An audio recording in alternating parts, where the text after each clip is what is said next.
Hey, welcome to the Fabidol channel. In this video, I'm building a small miniature gearbox for the robotic camera arm. I'll be taking this piece of billet aluminum. In the robotic camera arm build, which I'll be showing later in a later episode series, I was doing some testing to verify my design of the motor, and I ran into a problem where it had plenty of power to do what it needed to do, but when I ran it to a higher percentage of load, the shear pins broke, which is what they're made to do. But even though it broke at the higher level, it broke at about 20 to 30% above operating weight. I didn't like that, so I came up with a gearbox design on the side that used a worm gear to get more reliability out of it, because I don't want the arm just breaking off and falling down. So this is just pretty much a small build for showing how I make a little gearbox. It's very simple, just a single reduction. Well, the motor is already like 50,000 reduction, I don't know. But this will just be a single gear in there, a worm drive. And so it's a right angle gearbox.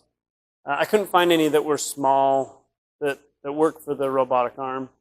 So I thought this would be a really good quick build. Say Fabidol. Hello.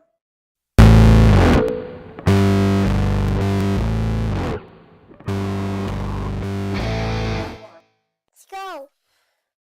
Let me just show you what we're building. So this is the gearbox. Very simple.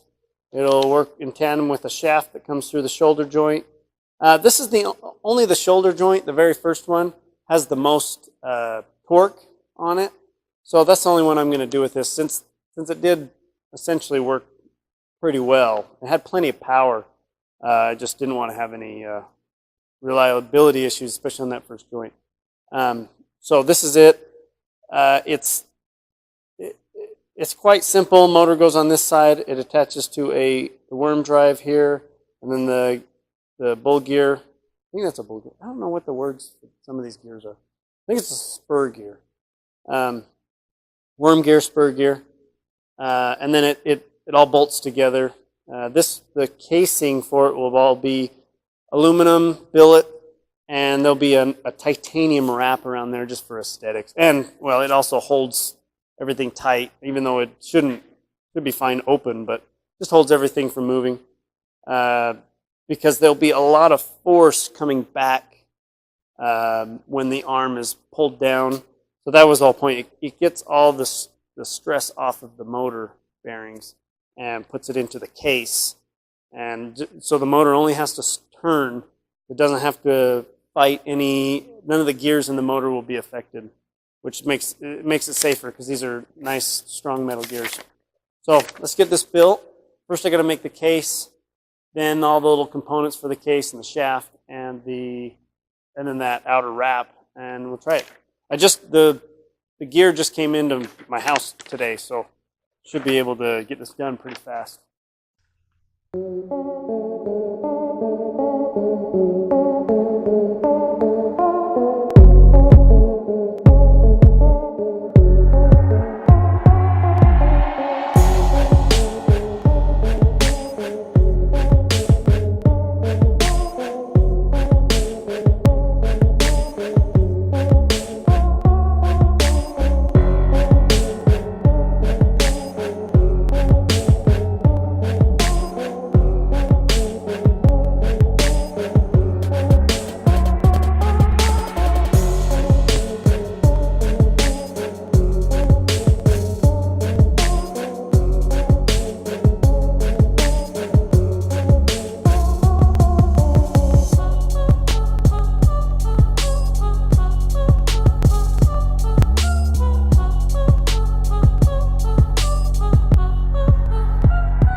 there you have it. A little gearbox with a little worm drive gearbox, miniaturized. So everything worked out pretty good. I'm going to polish it later. I got a lot more work to do on this, but that's the gearbox I wanted to show you. That's a worm drive, right angle gearbox. I couldn't find any that small, so it worked out pretty good. It is, so it's a lot slower than what I'm attempting to do, but that's just a matter of changing the motor to a faster motor, which is easy enough. But I'll time it and figure out what works the best.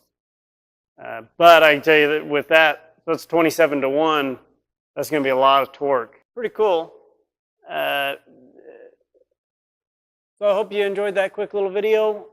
Keep watching for the revealing of the robotic arm. It's going to be pretty cool. Still a few things to do on it, but I've worked out, this worked out a big concern I had. And I was able to do it pretty fast, so hopefully the rest of the build goes okay. So subscribe, like, all that fun stuff. See ya.